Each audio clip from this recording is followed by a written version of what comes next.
In today's video, I'm going to teach you how to use Depop Balance 2025, step by step. First, open a browser and log in at depop.com. Make sure you're signed into the account where you receive your sales. If you're new to Depop payments, confirm your details now so payouts and withdrawals go smoothly. Once you're on the homepage, head to your profile. On desktop, it's the circular profile icon in the top corner. From there, open your selling hub. This is the dashboard for your shop. Orders, listings, payouts, and everything money related. Inside the selling hub, select payments, then choose My Balance. Here you'll see your available balance, any pending funds that are still clearing, and a history of recent transactions.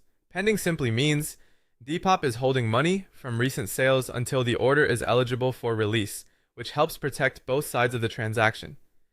To move money to your bank, click Withdraw Balance to Bank Account. Choose the amount you want to transfer and confirm the withdrawal to your linked bank. If you haven't connected a bank yet, Depop will prompt you to add one before you continue. Transfers usually take a few business days to arrive, depending on your bank and region, and can be a little slower on weekends or holidays. Keep in mind there may be minimum withdrawal amounts or occasional verification checks. You can also use your Depop balance to pay for items on Depop.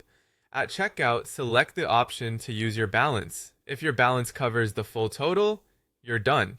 If it doesn't, Depop will apply your balance first and then charge the remainder to your saved payment method.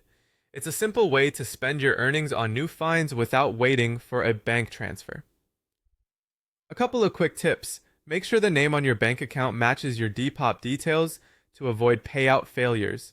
Keep your app or browser updated and review your local payout timelines and any fees. If you ever need a record, your transaction history is available in the same My Balance area.